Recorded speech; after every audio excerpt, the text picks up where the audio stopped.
The outpost on Y-Theta-4 was meant to be peaceful, boring even, a diplomatic research base shared by humans and the Jareen. For Dr. Leon Carter, a xenolinguist assigned to the outpost, it had been just that, peaceful, methodical, and slightly lonely. Until the storm. The magnetic hurricane slammed the planes without warning, rendering comms useless and cutting off all connections to orbit. The shelter was built for resilience, but even the reinforced glass panels groaned under the pressure. With no way to contact command, the humans and Jareen personnel bunkered in separate wings for safety, following strict species protocols. Leon's room was small, just a cot, a desk, and an emergency light casting a warm amber glow. As the storm howled outside like a pack of banshees, Leon buried himself in data logs, trying not to think about the thin walls. Then he heard it, the unmistakable hiss of his door sliding open.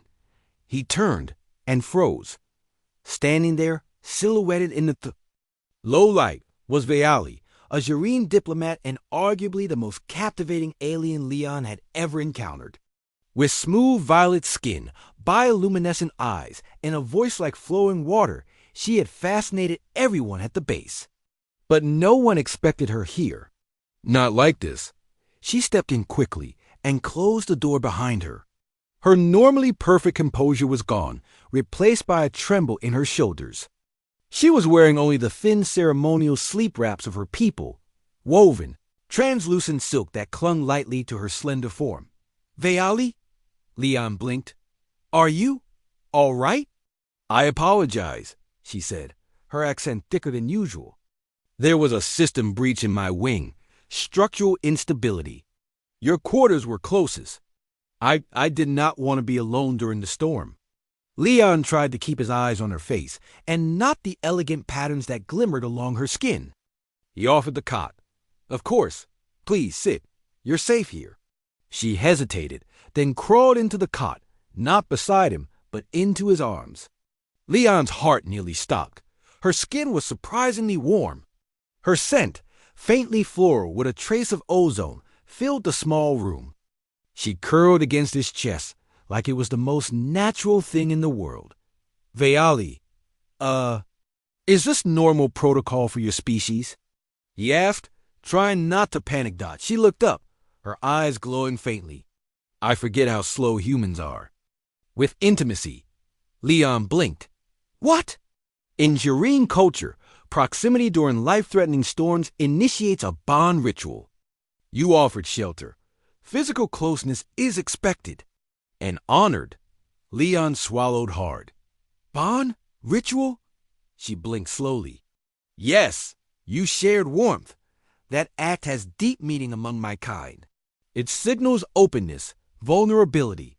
It is very attractive. His brain short-circuited. I didn't mean to start a ritual or anything, he stammered. But you did, she said softly, her hand resting over his heartbeat. Do not worry. I will not claim you, not yet. Consent must flow both ways. Her smile was faint, alien, but unmistakably teasing. Leon tried to find a way to respond that didn't involve blushing like a cadet, but his voice failed. The cot was suddenly far too small. Her presence overwhelming, and yet comforting. She sighed contentedly and shifted closer. I chose well. Your heart is strong. He cleared his throat. This bonding ritual, what happens after?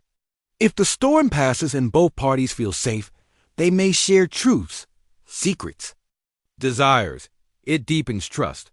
That is the Jareen way. Leon chuckled nervously. And if I told you I have no idea what I'm doing? Then I would say you are very human, she said. And also, very brave. The wind screamed louder, but inside the room, everything was quiet. Her fingers brushed against his jaw. Tell me something true, human Leon. He looked into her shimmering eyes, heartbeat drumming. I didn't think anyone like you would ever notice someone like me, he whispered. She leaned in, resting her forehead against his. That is because you do not see yourself the way I do. They lay there in silence as the storm raged on, two species tangled in quiet connection. Outside, lightning ripped the sky in half. Inside, something fragile and beautiful took root. By morning, the winds had died. The base stirred back to life.